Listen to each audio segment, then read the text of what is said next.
Hello and welcome to the D3 podcast. I am your host, the one, the only Trey Young himself. That's right. I just signed the bag, joined the D3 podcast, $175 million. Great honor, great honor. Hopefully they can actually support this before it goes bankrupt. But I am joined with my other co-hosts, my guy, KOB, and Jay Murphy. What is good, my guys? Hey, doing great. Doing great. That's it. That's it. After all the Chicago Bulls move, that's it. You're just feeling great.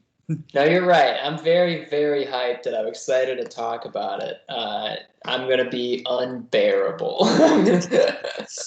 Kevin, how many times will we hear Pat Williams in the discussion? At least 5.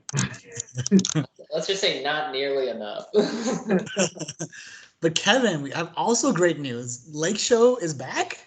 They're old, but they're back. I mean, literally, some of them are back. We got. We'll get into it a little bit. We'll get into it, but crew, but back for sure. Old crew, but back. Hey, we might get Hoodie Mellow. You never know. We'll see how it goes. Moving forward. But before we get into this crazy free agency, which I don't think any of us really expected to kind of pan out, let's talk about this draft. Some of it was very predictable. Some of it wasn't. I'm just going to start off. Spurs don't know why we drafted another guard, a guard that we didn't even know about, Josh Primo.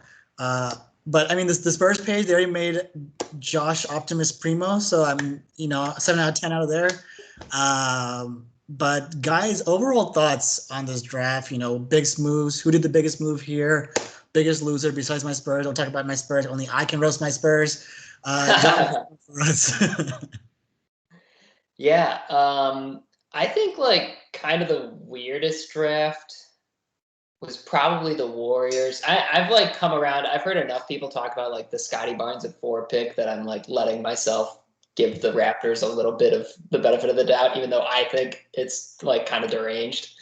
I think the Warriors kind of made some weird choices because they really drafted for upside in this draft, which is a little weird just given what they're trying to accomplish. And it sounds like ownership is saying repeatedly lately, they're like, look, we're not trying to make any big moves. We have 3 max salaries right now. We're trying specifically to win with those 3 guys and then also grow these young players.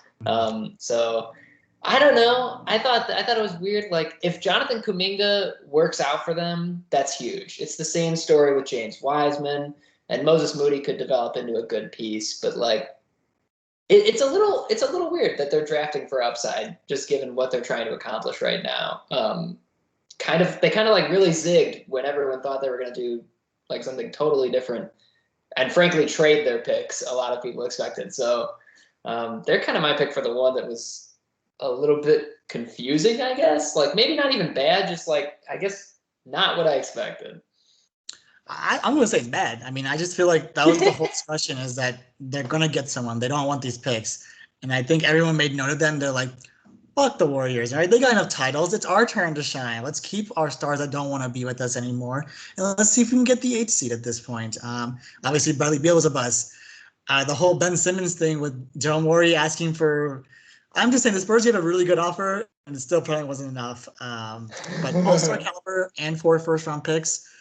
This ain't James Harden, okay? This ain't James Harden. That's all I got to say there. Kevin, big shockers, or what do you think is the right fit for some of these players that got drafted? I mean, I don't know enough about a lot of these players to be really shocked, but I also feel like maybe that's because it was a slightly boring draft. You had Cade Cunningham, which everyone knew was going to go first to the Pistons, and then you had everyone else. But I think the big thing that stuck out to me is because of that Scotty Barnes pick at 4, that let the Magic get Jalen Suggs at 5, which I think is could be nice for them. And obviously they're doing a bunch of rebuild stuff, so I think maybe they want to try and build around this young crew, and Jalen Suggs could be a good fit for that. They got Franz Wagner at 8 too. My friend. So yeah, I'm interested to see this super young Magic crew and if they can do absolutely anything or if they're just going to be trash Magic per usual. Kevin, I think the Magic are definitely a great team to look at for this draft because I think they pretty much nailed it, and luck had a good amount to do with it. Because if you're the Magic, you're usually drafting guys like Scotty Barnes or Jonathan Kuminga, who are upside guys that literally cannot shoot. And instead, they got Jalen Suggs, who still needs to work on his shot a bit, but like it's something that clearly can develop. But he's also just such a good athlete, such a good leader.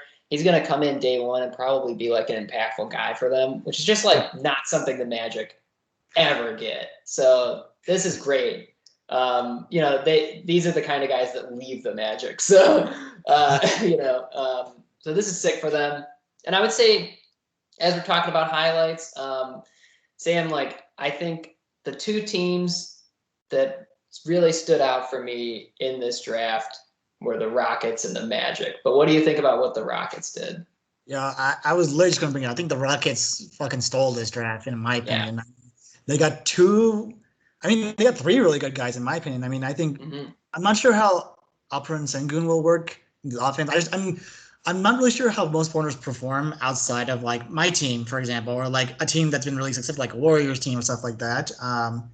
It's very young coaching. Kevin Porter Jr. might punch someone at this point. But I think Jalen Green was the perfect pick. If they got Evan Mobley, that would have been very conflicting, but they filled every position perfectly. I mean, they got Joshua Christopher, which I thought was a steal. I mean, I think this guy is like actually, a guy that also left, didn't go to college so he can go pro, to be teamed up with Jalen Green and Alperon. I think it's a perfect fit to be alongside like Christian Wood. I think it's been very clear that John Wall is out of the picture. Like, I think they will just pay. They're going to buy him out, I think, this season and then just call it. I think John Wall's done personally, but wow. I think there's major upside for this Rockets team. The complete 180 flip. I think they I don't want to say, but I think they might have actually been okay and won the trade with James Harden. I think they might. I don't know.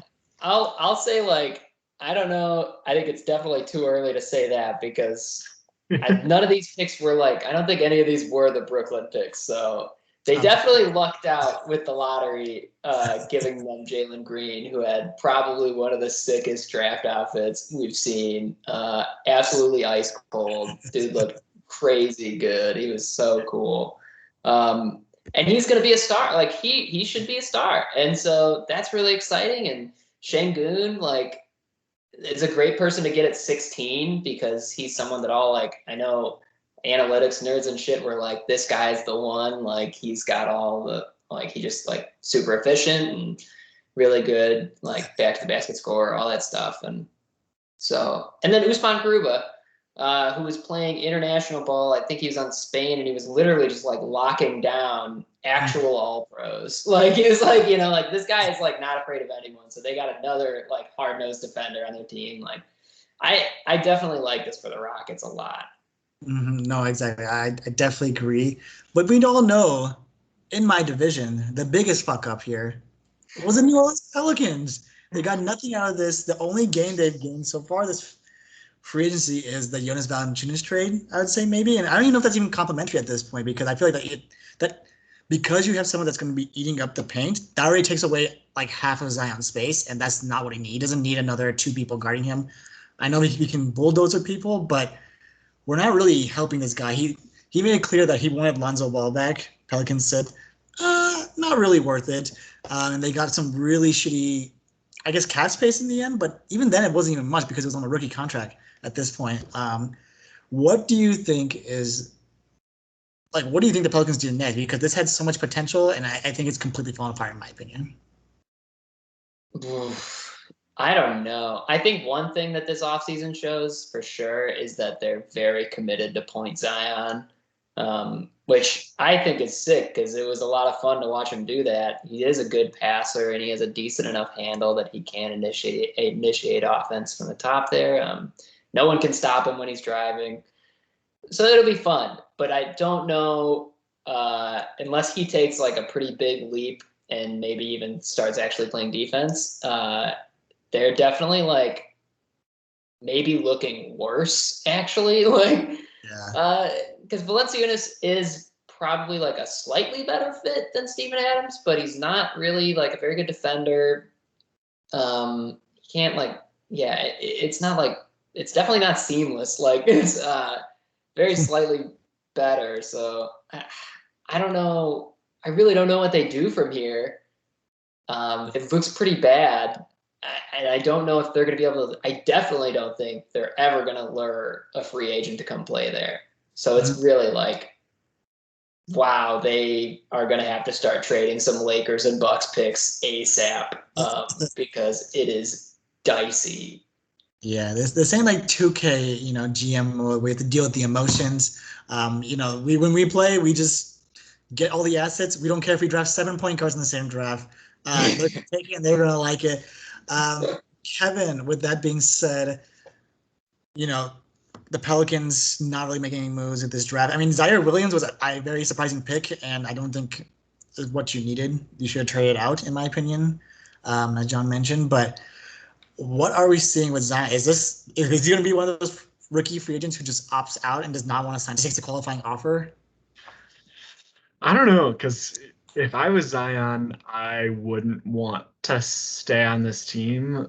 Exactly. Like I think there's pros and cons because he's obviously gonna be the go-to guy for the foreseeable future, and that's valuable. But how great is it being the go-to guy on a team that is garbage? And I think they're gonna be like a bottom 3 seed or something like that again this year, probably. Like Graham, yeah, he improves your team a little bit, but how much better is it than what Lonzo and Ingram were to support you? Like, I don't know. It's a scary. It just looks scary right now. And if I was Zion, I'd try and get out to a team that could at least get over 500. And there's no way in hell the Pelicans are doing that this year.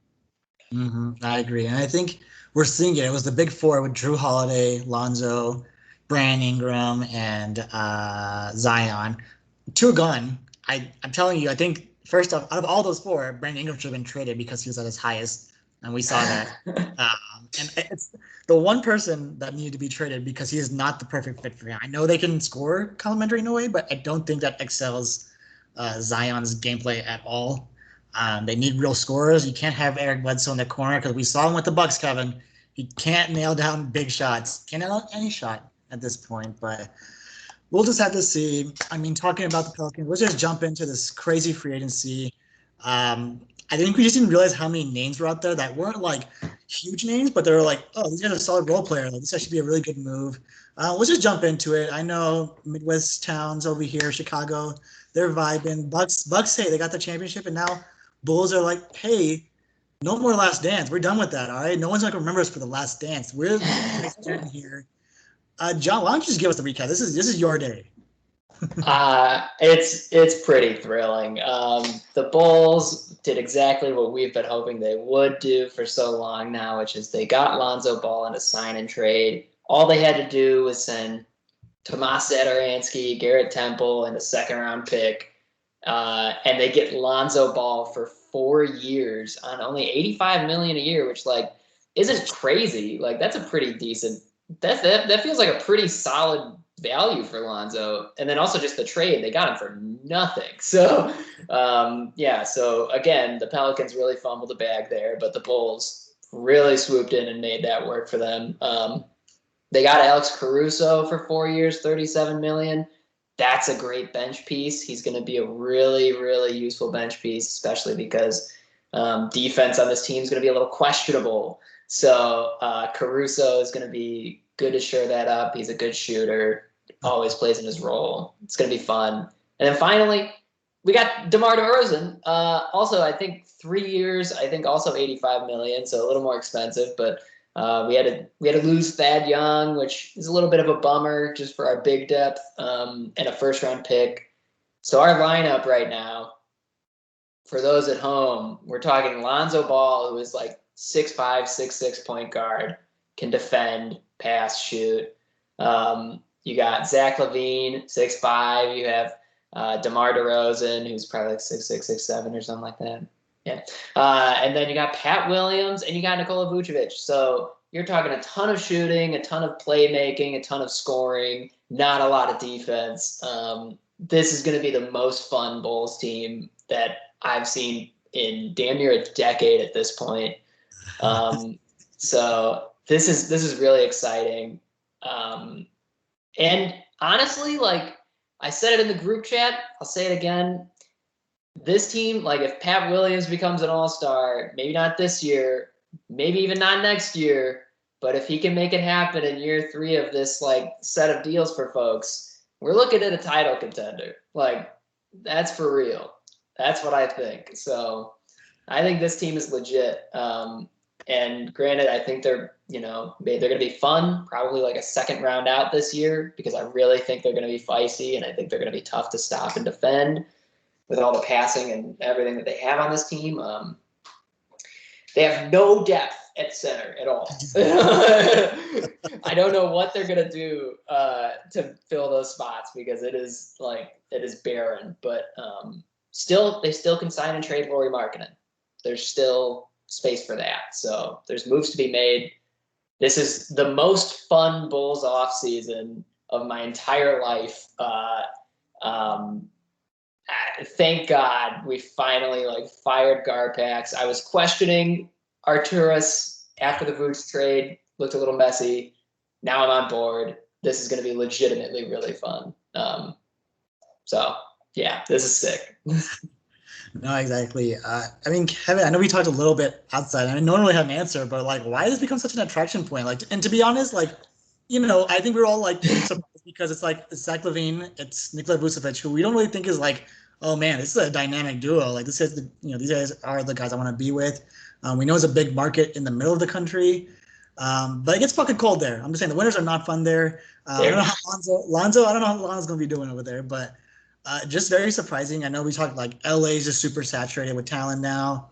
Obviously Brooklyn and New York, whatever's happening there, it's super saturated. But it seemed like everyone was just hey, I'm in. Hey, I'm in. Hey, I'm in. Even DeMar DeRozan, who I know rumors were saying that, hey, maybe he wants to go home. It's time for a title. But, now it seems like he has some more belief with this good mix of vets and youth. So what do you think was a real attraction point for those guys?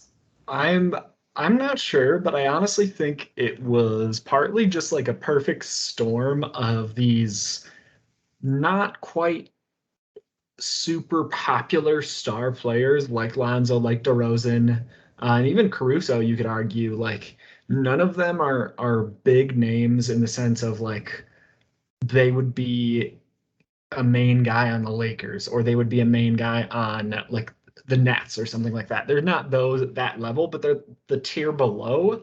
Mm-hmm. And because of that, I think the Bulls were able to just snatch them up at the right place in the right time for the right price too. And again, it was just a perfect storm of having the cap space because we're a bigger market team. Mm-hmm. I'm just ecstatic though. I don't get how it happened, but I'm not going to question it too hard. I think if you look at any Bulls fan a month ago and asked them what did they need the most, they would probably say a point guard, and we got 2 really, really solid point guards. And let's not forget, in the draft in the second round, we got the hometown kid, Ayo Dosunmu. That's fucking lit, dude. He is not he's not gonna be a star probably in the league. I don't think that's his ceiling, but he's someone who's gonna come in and he's gonna work his ass off. He's going to be willing to play defense. He's a willing passer and he can score. So that's a really fun second round pick and a hometown kid. The Bulls are starting to kind of look a little Spursian with all the guards we have, but I think the quality is a lot better. So slow down. Hey, been a minute since you got rings. I would slow down. We're 2 more horns. If you'd like to count rings, I think that the Bulls will fit on 2 hands. So I don't know. If we want to play that game, but yeah. I think look, this was really fun. I think that this team is going to be genuinely good, and I'll even say I'm willing to say this team could be a top 4 seed in the East. It really could. I'll say top 5, easy. Yeah. Okay. Look, as Jordan says, if you don't want to play like that, don't play like that. All right. You say you drafted your homeboy, who also lost to, what was it, Loyola? Also the real Yeah, hometown college of Chicago. Is that what I'm hearing? Yeah, okay. We That's don't like good. to talk about that. Who is this? Also a second round, huh? Coincidence? Okay. Anyways, yeah, no, Bulls, I think, are just pure excitement again. I know, Kevin, we went with Matt 2 years ago to a Clippers game. Man, that arena was empty. That was like, for a Clippers game, no Kawhi, obviously, but it's still like a fun game overall. But I'm curious to see, with the whole thing with Zach LaVine, I want to be the guy. I want that respect. Do you think he can be the guy still with this roster? I definitely do. I think they're going to make him kind of that guy. And I think with a vet like DeMar, especially, and Vooch for that, I think that allows Levine to be that young leader that they need. And I think DeMar and Vooch kind of know that they're going to be supporting him and not the other way around. I mean, I'm just still so excited about DeRozan because, like, I think he's a perfect combo to Levine because I think where the Bulls have struggled in the past, I mean, with a lot of different areas, but one of the areas was I felt like always like that mid to long range shooting. Like Levine always had those threes, those corner threes, those top of the key threes, no problem. That was a sweet spot. Mm-hmm. But once you start getting in that like 15-foot, 20-foot range, we had not a consistent enough team to do that. And now that we have DeRozan, who can do it from there, we can have Vooch that scores under the basket, Levine scores outside, Lonzo's passing it around left and right. I think it's a good mesh of players, even though none of them are huge stars. But I think that'll allow Levine to be the all-star that we saw come out last year. Mm-hmm. No, exactly. I know our boy Kevin, our boy Team Money, probably very excited. Was a huge DeMar DeRozan fan back in Toronto until the whole Kawhi thing fell apart, and now he's back home. Back in Chicago. Be very curious to see. We'll be tired of the whole Last Dance talk. We'll be tired of the fall of D Rose. Who is D Rose at this point? That's what we're gonna say. I'm sorry, but that's what we're gonna say. That all right. Let's bring Tom Thibodeau back while we're at it. Taj Gibson, Joakim. No, I'll call him up. I got his number now. Let me go put on my suit real quick, and he'll know who I am. Let's get into some real winners now. I'm just kidding. Let's get into an interesting team. Miami Heat gave Jimmy Butler $185 million extension. I know everyone's like, Heat front runners. They're always the second front runner compared to the Boston Celtics, who actually never get anyone. But the Miami Heat, finally, they signed Kyle Lowry, 3 year, $90 million. This man, 35 years old, getting the bag, taking 50 charges a year, basically, with the trade to Toronto. Duncan Robinson, 5 year, $90 million as well. Biggest contract for undrafted free agent in history. Very curious on your guys' thoughts there. Our boy PJ Tucker got the bag in a way, 2 years, 15 mil, got a ring as well. Markieff Morris, and of course they signed Bam to the extension. I mean, I think the hope was to get another superstar talent this last year.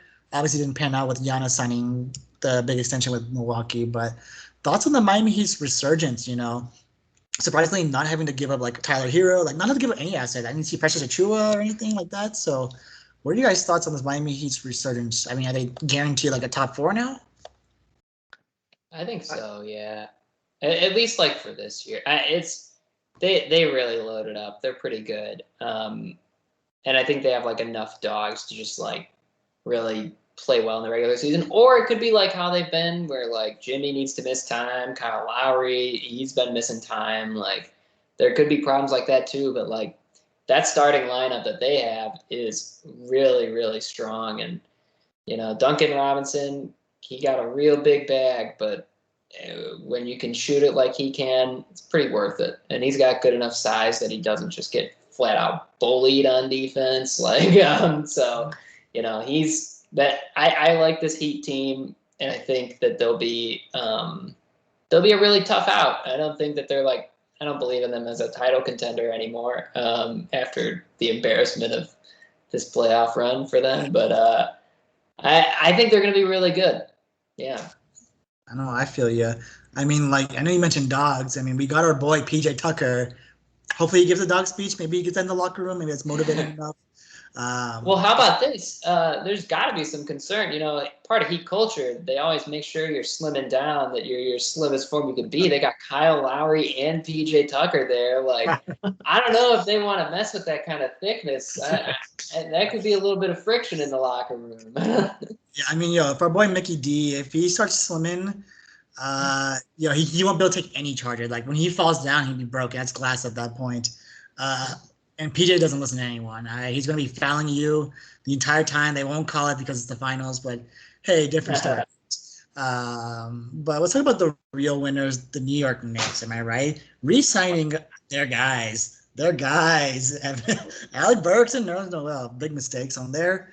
I think just very interesting. Just quick thing for me because I'm vibing with the Knicks. I think I'm surprised Derrick Rose is still getting money like this. I mean, it's good money. I mean, he plays very well. I guess Knicks got money to throw away anyways at this point, but got Evan Fournier, of which I don't know why that was. I don't know why they need another guard at that sense, but I mean, I think there was people out there that could have got. They didn't even try. I think they just gave up and they were like, no one's going to join the Knicks. All right, they're going to go to Brooklyn. Fuck that. We're going to just keep our guys here. But I'm not mad, but I think I'm very neutral about the whole thing. I think they're just running it back at this point and then seeing if people can tolerate the Thibodeau, essentially. But it feels like this was not like a running it back year, though. Like, it feels like this was like look, we have some potential. Now we need to, like, add the big guy. I guess at least, like, these contracts are kind of tradable for most of them. Evan Fournier, honestly, it feels like, what? Like, but yeah, it's I don't know if I love it. Look, I think Evan Fournier is going to have a great half season, and then they're going to talk to our good friends, the LA Clippers, who just fall for anything, and those guys are just suckers. Let's just be real. They'll fall for it, and they're like, that sounds like a great contract. Given they have no assets as well, but let's get into Luka's team, the Mavericks here. Doing really nothing. I'm gonna be honest. Let's just say it. I know they got Tim Hardaway back. This could be like the one team where they're actually running it back, minus Josh Richardson. Thoughts on Dallas's improvement? I mean, is this enough to be? I think we're all Luka fans here. We're not Dallas fans. I make that very clear. Yeah. So this could be at some point year 3 into the new contract where he's like, hey, you still haven't brought anyone. We still have Boban on the team. So like, what are we doing here at this point? Does Luka leave during his next contract, the new contract he signed? I feel like it's like the Zion situation. Like, Luka's that team so much, but that management, that front office isn't clearly is not doing enough to keep him there or want to improve the team. And they're just like, oh, Luka will get it done. He'll do it. Mm-hmm. And that's just, I feel like, too much pressure to put on one person. Even if they probably could do it, he probably could carry them to the playoffs and we again. See yeah. We see but like, adding Reggie Bullock is not enough. Like, okay, yeah, maybe that makes your bench slightly better a little bit. I don't know. But like, re-signing Tim Hardaway Jr., great. You got to get better players than that, though. Especially with KP doing what he did last year. Like, are they going to just rely on him to do the same thing? And if so, is it going to be the same exact result as last year? Like, I don't know. I feel you. I think, like, yeah, Reggie Bullock and Sterling Brown, they're really good shooters on volume, which is great.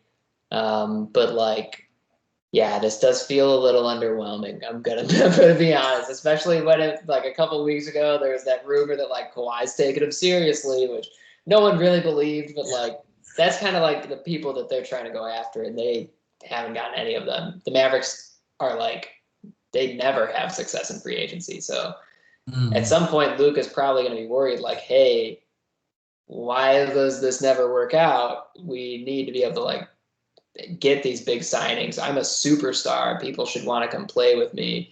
I'm about to lead Slovenia to a gold medal in our first ever Olympic appearance. So I don't know. Like it's weird. I like the Tim Hardaway signing because I don't think it's like too much money, and he was really good for them.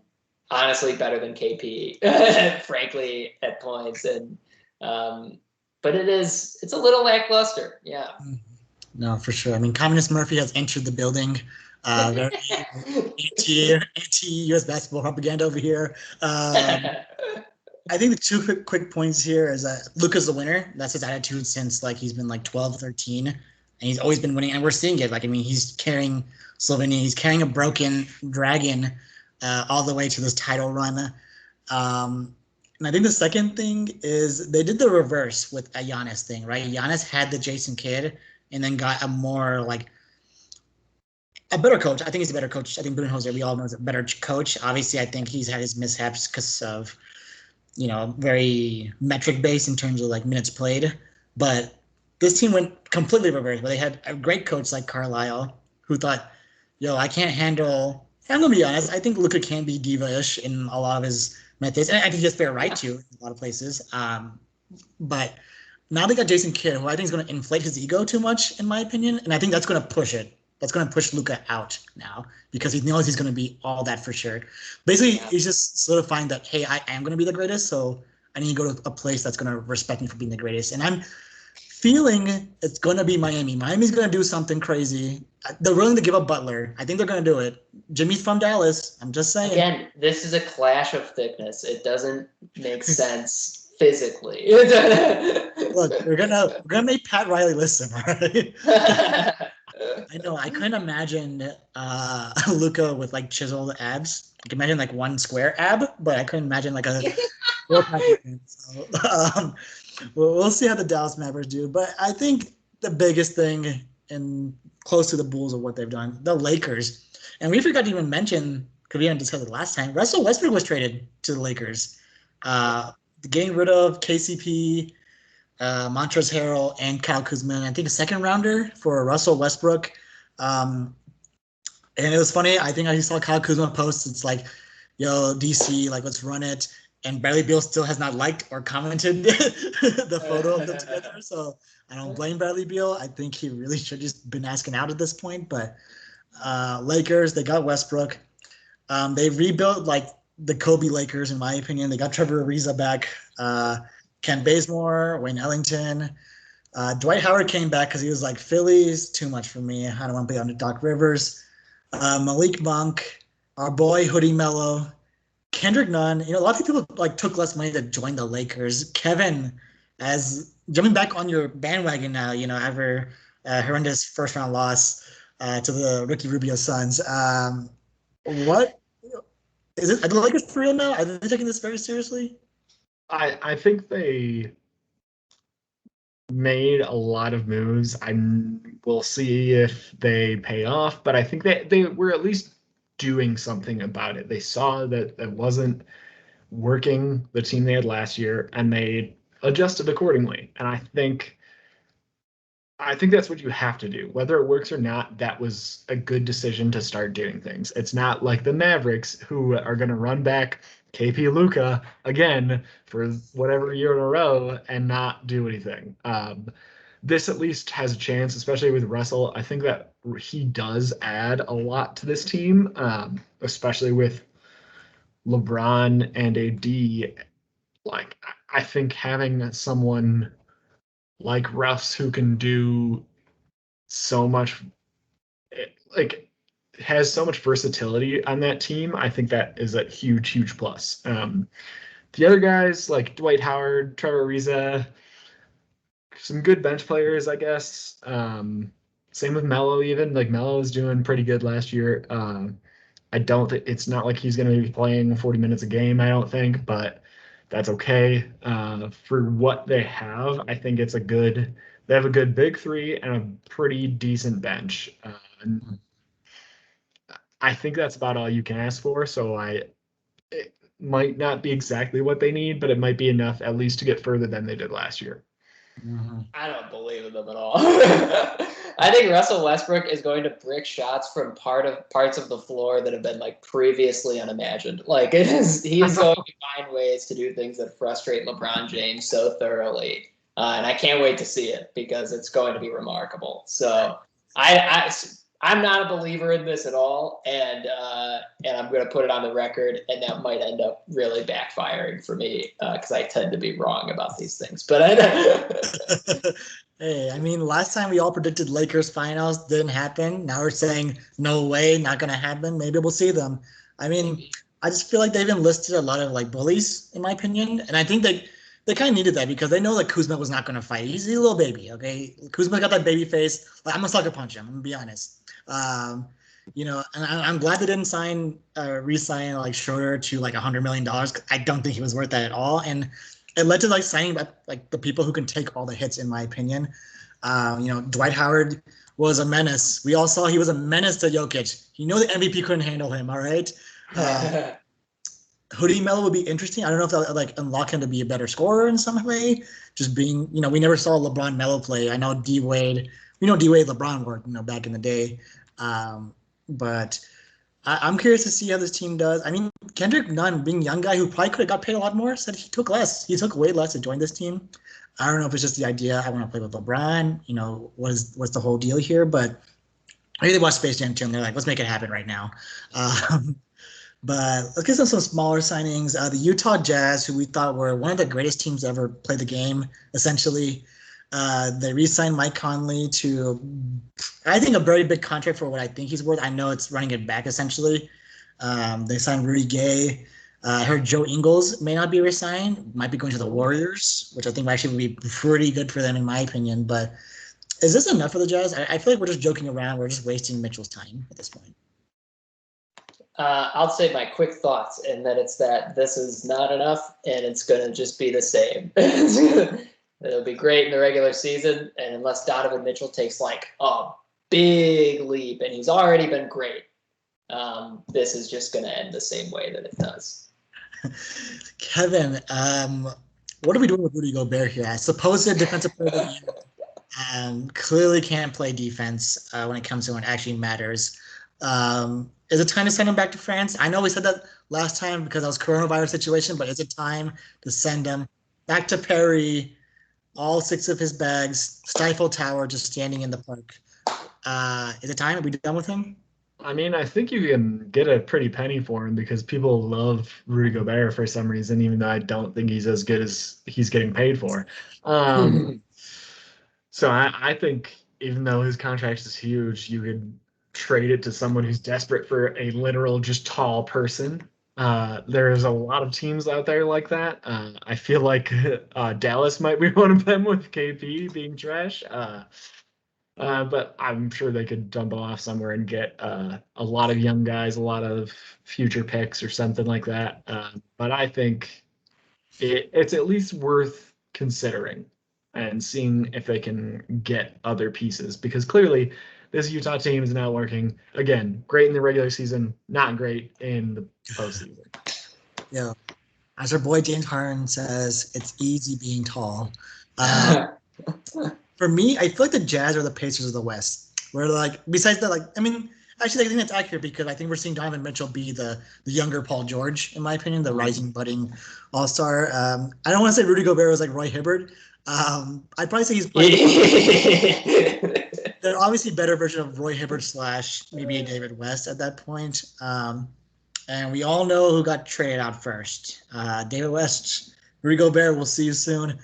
Come to San Antonio. We got money. We got money. I'm willing to spend it. We'll make him like the greatest three-point shooter for a big man in history. So let's make it happen. Let's go to our rivals in the East, the Brooklyn Nets. The size 17 shoe that cost them a title run. Blake Griffin 1 year coming back. Bruce Brown, don't care. Patty Mills, though, the saddest of all, 2 year, 15 mil. I don't blame him. He was the last of the 2014 run. Holy shit, that's been 7 years. That's nuts. Yeah. But I mean, great for him. I think he's going on a place that can utilize his skill set really well. I mean, I think we all agree that Patty Mills is a very solid like role player. Like they need like someone you can rely on to get his 13, 15 points a game if needed. Someone that can hit the key shots in critical time as well. But obviously Nets don't really have much cap space to roll with, just with having the 3 superstar juggernauts. How are we feeling about the Nets' chances? I mean, does it really change anything signing up some smaller guys? They lose Spencer Dinwiddie, obviously. What are we feeling here? The Nets are my pick to win it all this year. Yeah, still. I don't think that's either. I don't think that's super controversial either. But like it's still, Kevin Durant's tearing it up in the Olympics. He looks like he's totally healthy as he did in the playoffs. Harden will come back better. Kyrie will come back better. Now they got Patty Mills off the bench. Bruce Brown was very good for them, and Blake was also very good for them. Nick Claxton will probably be better. They drafted another big and another guard who were both pretty solid, I guess. So I still like the Nets. I think that they're a much more interesting. I like them a lot more than I like say the Lakers as their counterpart essentially. So I think the Nets are just fine. I don't know that they could have done anything too splashy this offseason anyway, but they'll probably get another they're probably not done. I don't know if that's even possible, but they'll probably get something else. There's going to be someone who wants to just be yeah, I'll go for cheap. Why not? Yeah, no, exactly. And I feel like they're the team that would have been that would have taken Nick Batum, and I think they could have utilized him pretty well from that. He's a guy who I think could be more of a defensive presence, someone that understands his role after being with the Clippers. Obviously, re-signed with the Clippers for a decent amount of money. Kevin, do you think that since they're just running it back, basically still no defense, do you think it still even matters? I mean, I know we saw it was a close matchup with the Bucks. It really just came down to your shoe being too big. Hitting the key shot, but do you think that no defense is still going to get them a title?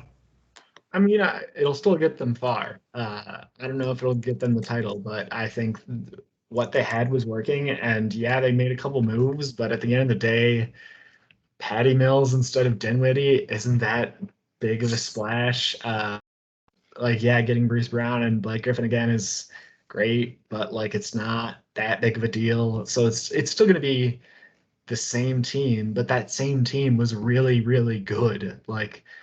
I think we forget sometimes how good they were when they were firing on all cylinders. Granted, that was 20% of the time that they had as far as healthy, but they almost beat the Bucks, the NBA champion Bucks, with just KD pretty much. KD and 30% of James Harden. So I really believe in this team. It all comes down to health, obviously, but I mean.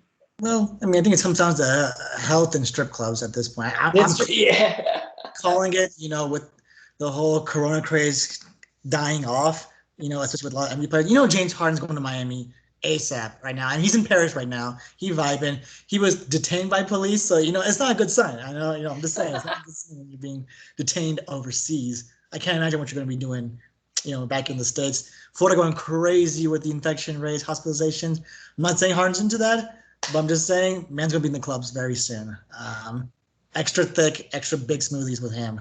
Let's talk about a few more teams here. Warriors, obviously, Steph Curry, only player in history to sign two $200+ million contracts. Easily worth it. We saw a resurgence of Steph, the old Steph Curry. Third in MVP race. They signed my guy Kevin, as I always joke, my boy umbilical cord, because I never like to say his name. Otto Porter Jr., who fallen off the map, could find resurgence here. Obviously, they're 2 draft picks, and most importantly, are you getting back Clay, Kevin? Is it time? Splash Brothers back? I hope so. I want to see Splash Brothers again with Otto Porter Jr. Shooting threes too. I'm excited for the Warriors just to score ridiculous amounts of points and then have no defense. I'm excited.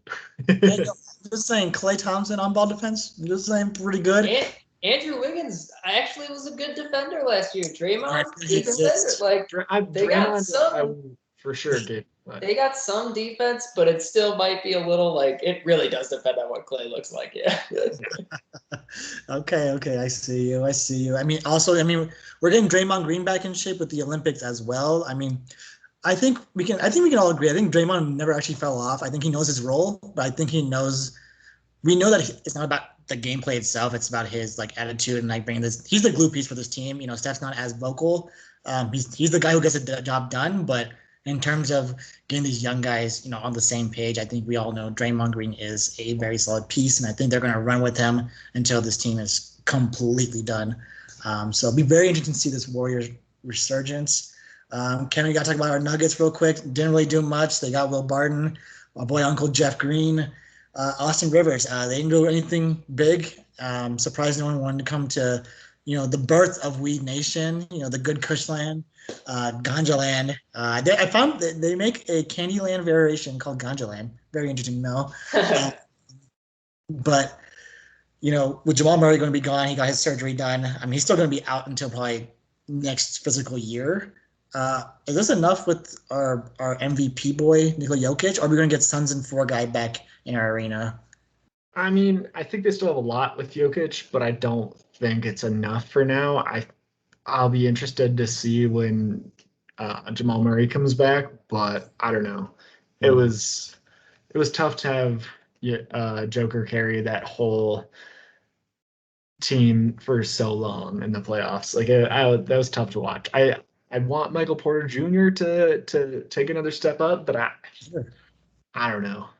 Hey, yo, we pay his salary with our season tickets. All right, we basically for he better be stepping it up. I think he will have to. I think like he just has to because there's no one else that can really score efficiently. I really just like Will Barton's game. I think he's very ball hoggish and doesn't get the job done except for maybe 5 games a season. Austin Rivers was solid, but you know it's just not enough, right? You can't really replace a Jamal Murray like factor in that case.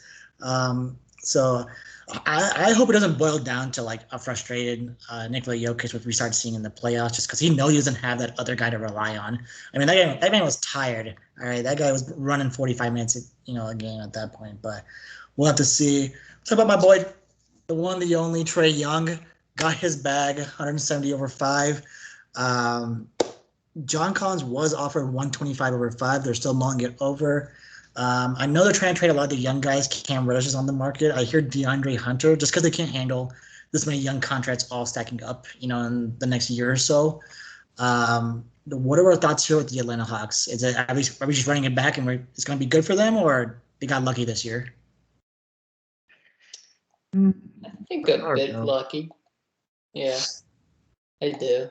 I think they'll be good. I think they're better, obviously, than I thought, and I do respect Trae for all that. But I don't know if I don't think they're going to be in the Eastern Conference Finals this year. Okay, we'll see. What's another good team, gentlemen? My Spurs, real quick. Yeah. All I gotta say is Kelly Oubre interested in joining the Spurs. He's interested. We're gonna make Kelly Oubre the greatest shooter of all time, which the Warriors couldn't do. That means we're the only ones that can do it. Tsunami Poppy X Pop. Let's make it happen. Let's get that collaboration going. It's gonna be really fun.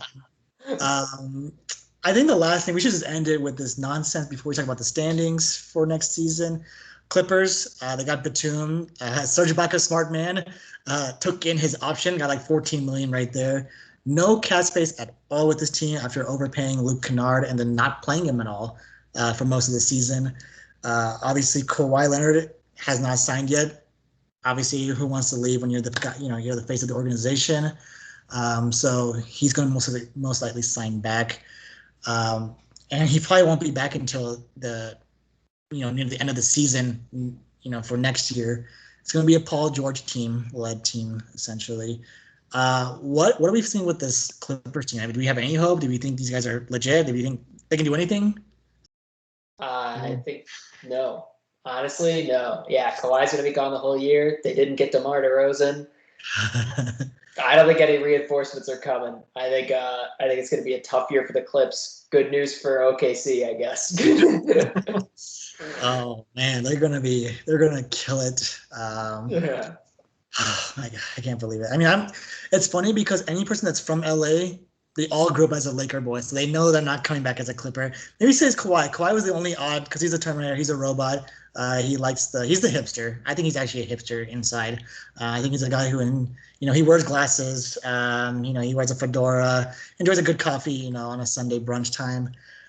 Clippers, Kevin, can Paul George do anything? That's it. Can't do anything on this team. I mean, he'll have to do a little bit, but not much. Okay. I feel like Paul George has to be like he was in OKC. He has to be like almost MVP caliber at this point in order to be legit. But we'll have to see. Let's just jump into just standings real quick. Why don't we run through the standings? So this year, Eastern Conference, we had Philly, Brooklyn, Bucks, Knicks, Hawks, Heat. We'll just go with the top 6 because let's be honest, the bottom 4 don't have a shot at this. Which team do you think is going to fall out of this top 6? Yeah. In the East? In the East. I'll say the Knicks for sure. Knicks for sure. Agreed. Rude. Yeah. All right, who's the replacement? Is it Chicago? Is that what we're saying? It's the Bulls. Hondo P. Baby. It's the Bulls for sure. And and the Sixers, low-key, depending on what this Ben Simmons trade ends up being, like, keep an eye out, because I don't know, man. Exactly. Let's go into West. We have Jazz, Suns, Nuggets, Clippers, Mavericks, Blazers. Who's falling out? Who's jumping in? Mavs out, Lakers in. Oh, get fucked, Kevin. It's the Blazers. It's the Blazers are out. Lakers are in. We might even see we might even see the Nuggets fall out because I think the Warriors are going to be in too. I was gonna say Clippers out. Clippers. Warriors. Clippers is better. Yeah. Am I the one that thinks that Jazz is going to get out? I think the Jazz could actually be out of this somehow. I think it's going to happen. They're just too good at the regular season. There's no one actually that good that could probably replace them because Memphis also screwed it up. Jazz, you survived this round, but we'll see you next year. Yeah. All right, let's wrap this up. Next season predictions. Who's our finals matchup? Does it change? And who's going to win it? Jeez. Nets are gonna win the finals. I don't know who's going to be there with them. I guess I'll just run it back with the Lakers. Like, even though I really don't believe in them like at all with this roster, I don't know. I don't feel like the West has a prohibitive favorite right now. Mm-hmm. No, that's fair. Kevin, who you got? I kind of agree. I think Nets Lakers seems reasonable. I'm gonna take Lakers, not to be a hype man, but just because I don't think the Nets can stay healthy through a full postseason. Okay, fair. I'm gonna be confident. I think the Suns are running it back. They got CP3 back. They're just gonna run back with the same team basically. Let's just see if we got Grandpa Juice and Chris Paul here. Kevin, end this show right now. Thanks so much for listening. Follow us on Instagram, Facebook, blah blah blah blah blah. Listen to us on Spotify, Apple Podcasts, YouTube, wherever you want to listen. I don't care. Don't say that to the fans. Email us at deep3pod@gmail.com. Yeah, that's it. That's all I got. That's all you got. All right. As always, maybe one more episode. We're not sure to wrap up the season, but who knows? We'll see. We'll see. All right. Peace out, gents. Peace out, fans. Just peace. Just peace. Okay. All right. Bye.